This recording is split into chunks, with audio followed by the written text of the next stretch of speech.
Hot Mic with Houston and Hogan features two radio professionals with over 100 years of broadcasting experience between them. Dave Hogan and Randy Houston are both native Western North Carolinians whose rich voices have been heard in every glade, cove, and holler of Western North Carolina and East Tennessee, primarily on AM radio. And between the two of them, they've worked in just about every radio format.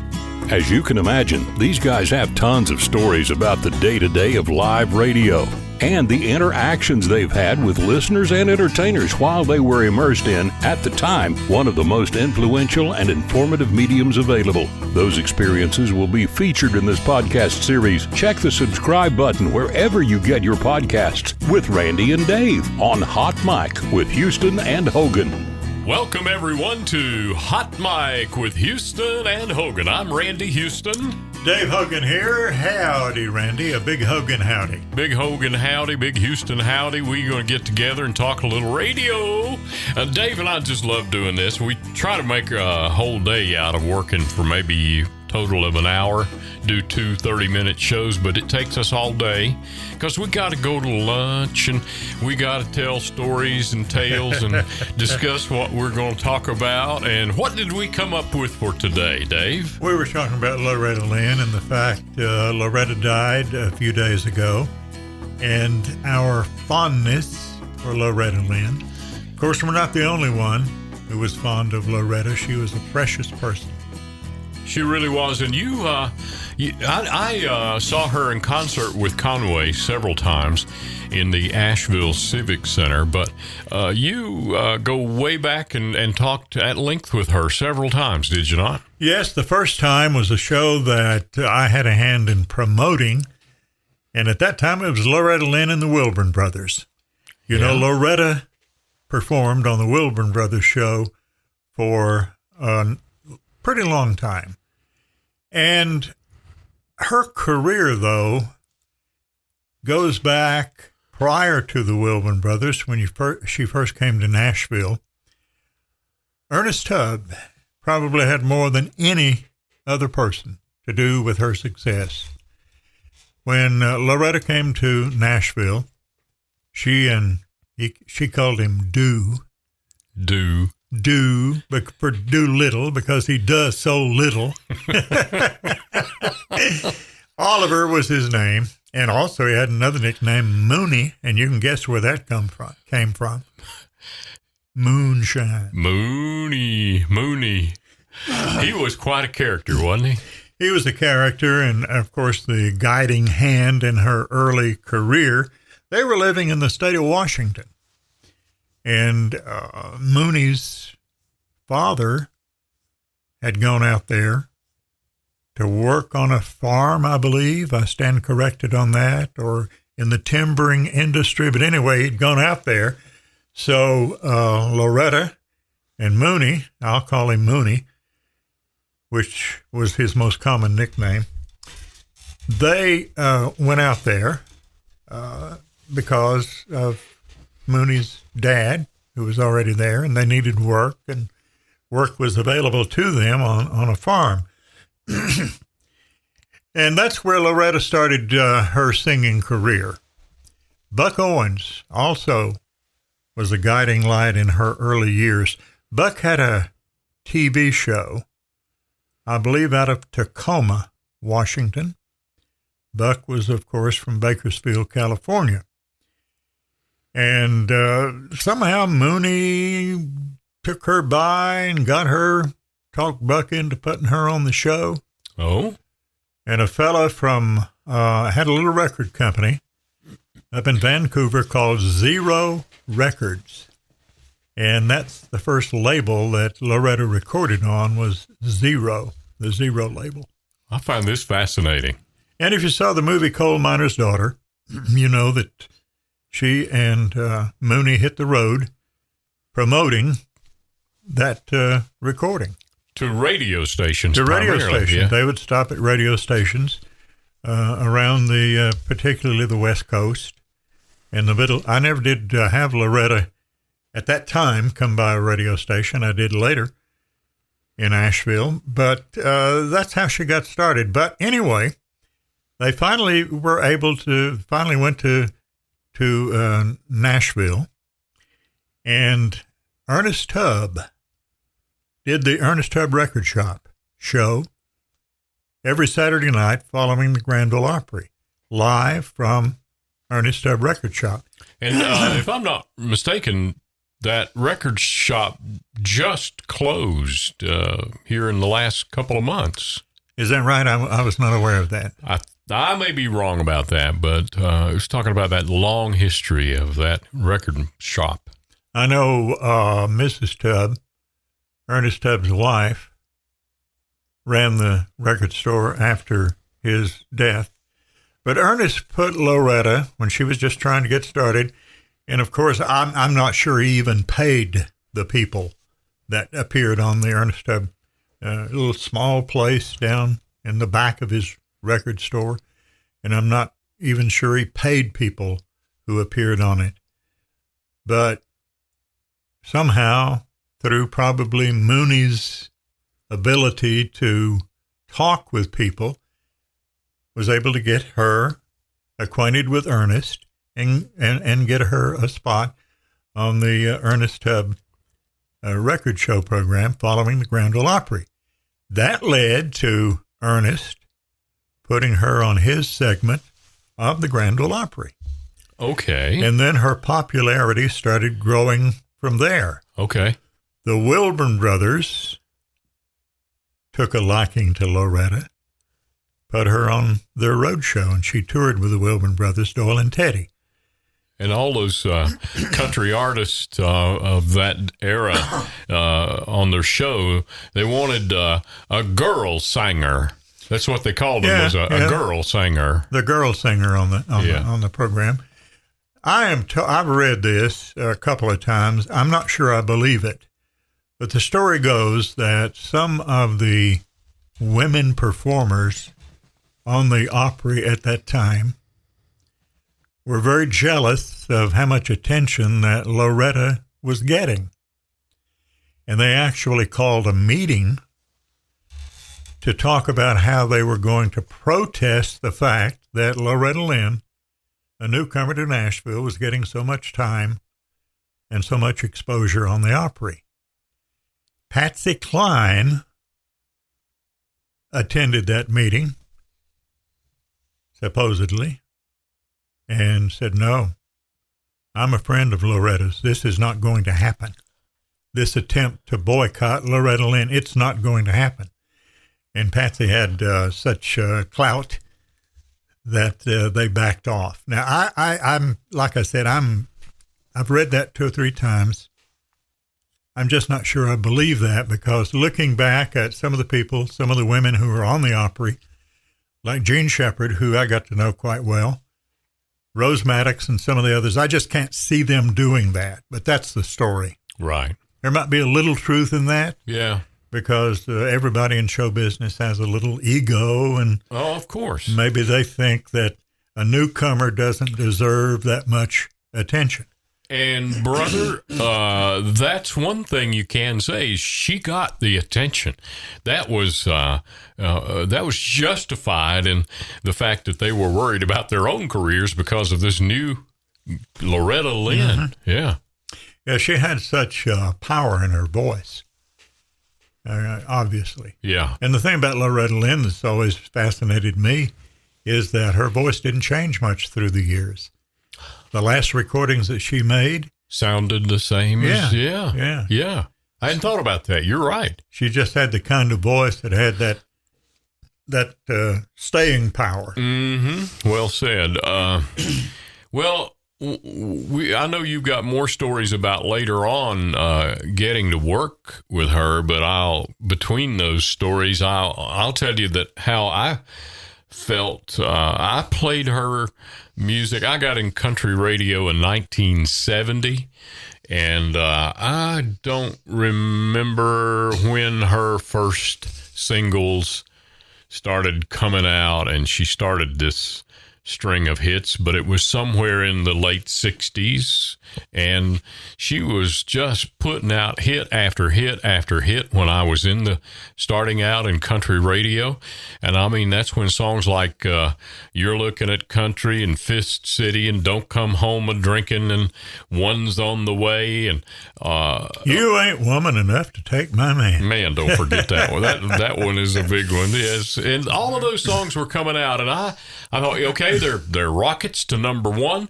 They're great songs. Everybody's singing them. They're coming to her concerts and stuff. But about 20 years later, after the fact, when it started coming out about what a life she was living with Mooney and how he was just a holy terror, obviously, to live with and try to raise a family with, because he was such a womanizer and he was always coming home a drinking with loving on his mind.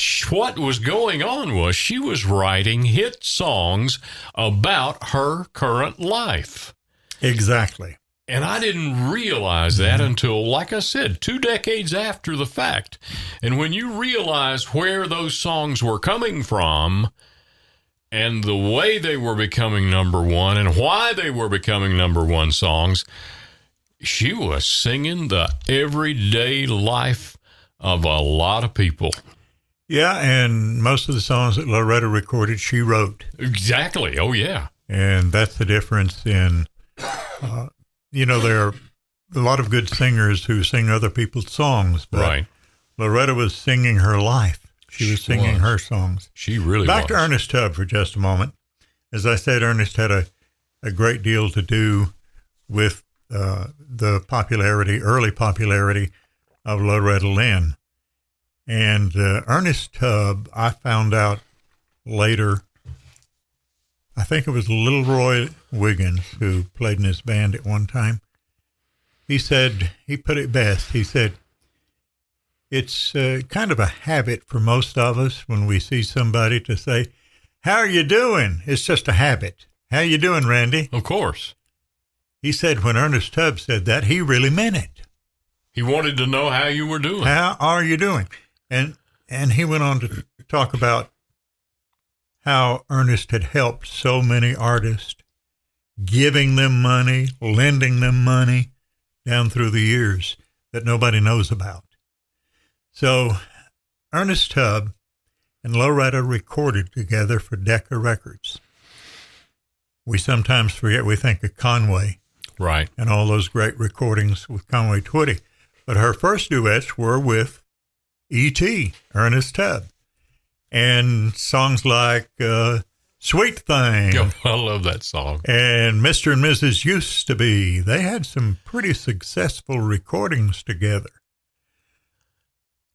Which brings me to my first conversation with Loretta Lynn. Backstage at the Asheville Civic Center, or the Asheville City Auditorium, as it was known back then. This was in the late 60s, I guess, around 68, 69. And Loretta was seemingly, I don't know how the conversation started, but you could tell that her mind was wandering a little bit. This is waiting backstage, waiting for her time to go on the show. And, Loretta had that bubbly personality. People have asked me down through the years, who among country music artists are the friendliest? And Loretta would have to be one of them. Loretta Lynn, along with Dolly Parton and Reba McEntire, would fit in that category. And Loretta was always very friendly.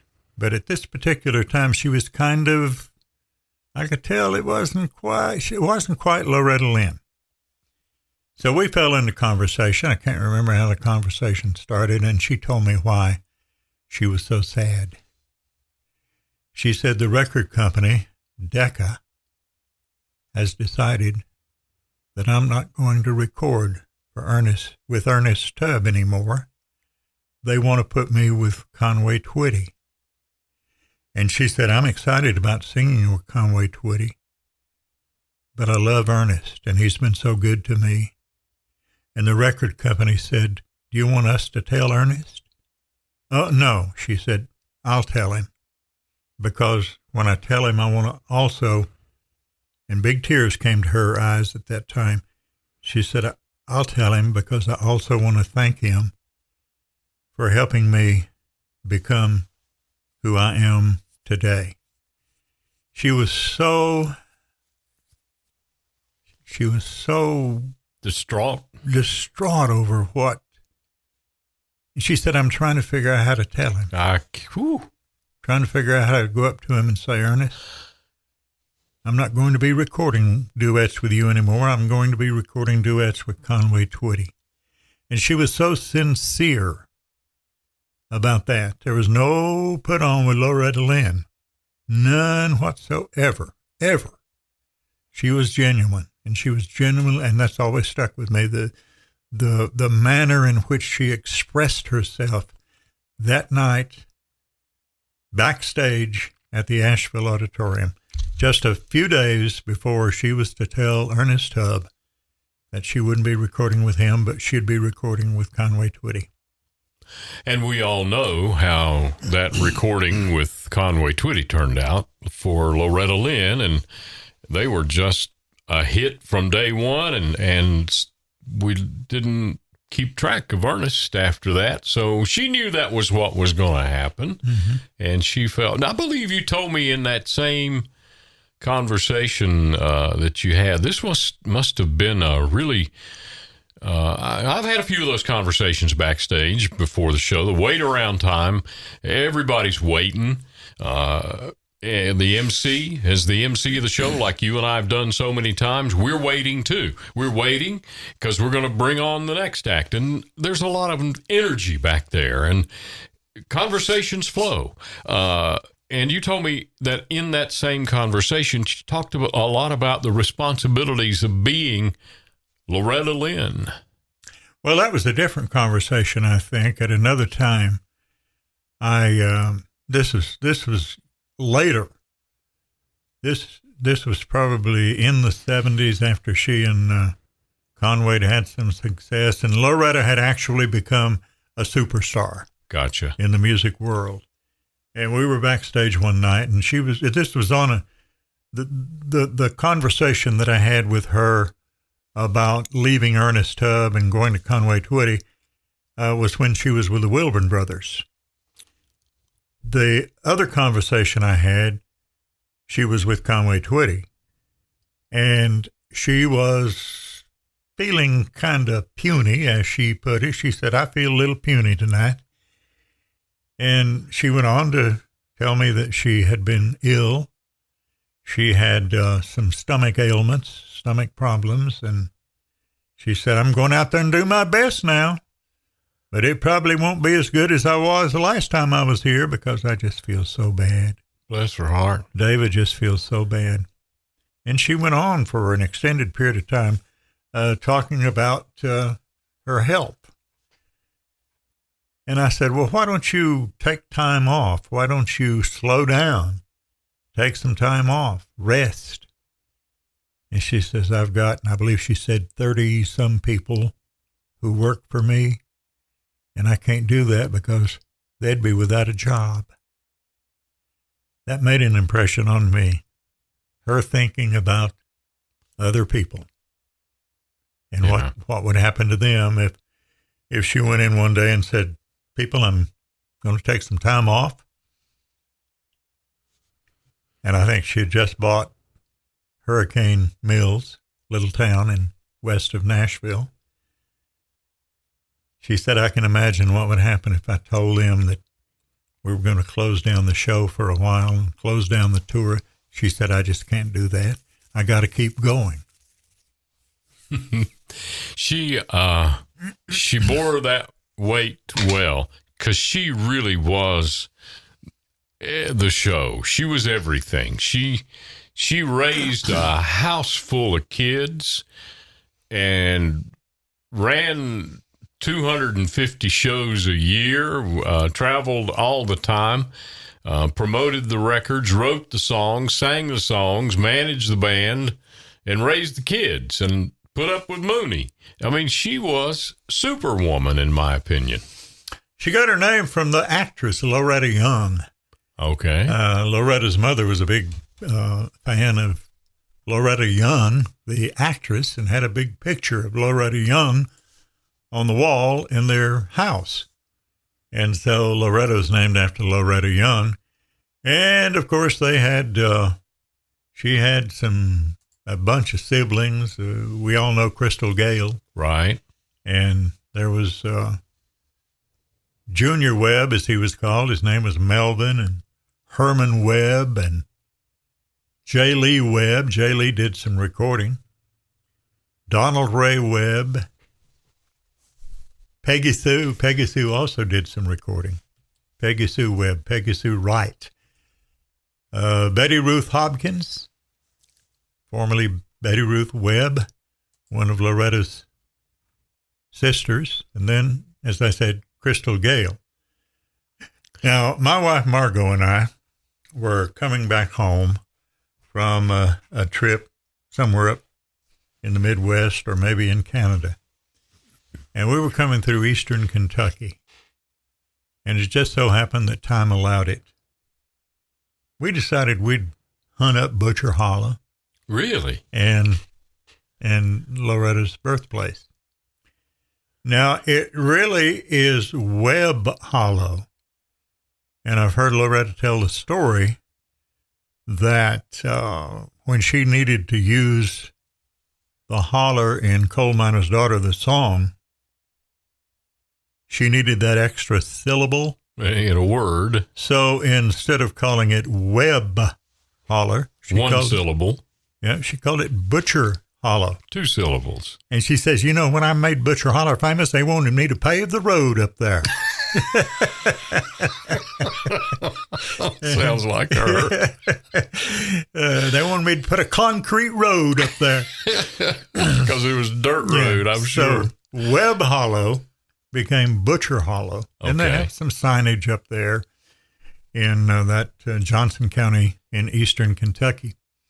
So I think we had to stop a couple times and ask for directions, but we found back at the head of Webb Holler, also known as Butcher Hollow, we found Loretta's home place. I'm looking at it. If you'll pull up Loretta Lynn on Wikipedia, you'll see the childhood home of Loretta Lynn there in Kentucky.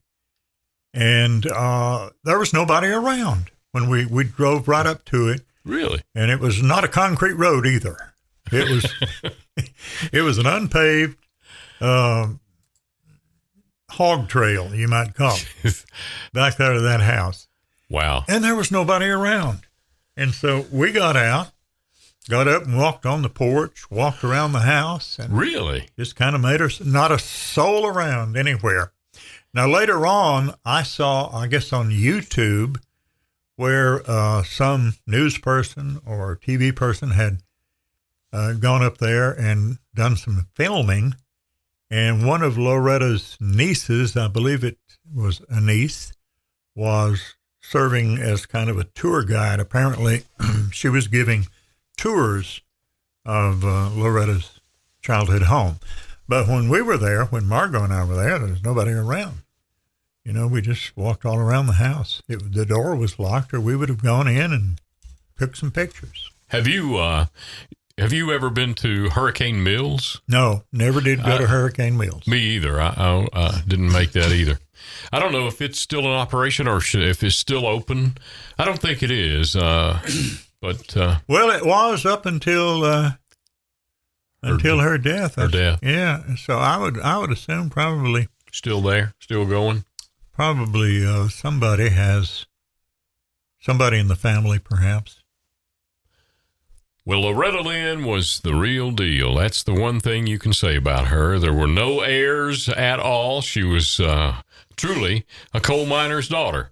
And she was awfully fun to play her songs on the radio through the 70s and 80s and the 90s, like Dave and I did on many different radio stations. We always took Loretta with us, and we are always playing Loretta Lynn songs. And she will surely be missed. I know that on my daily classic country radio show on WHKP in Hendersonville, North Carolina, that you can listen to online, WHKP.com.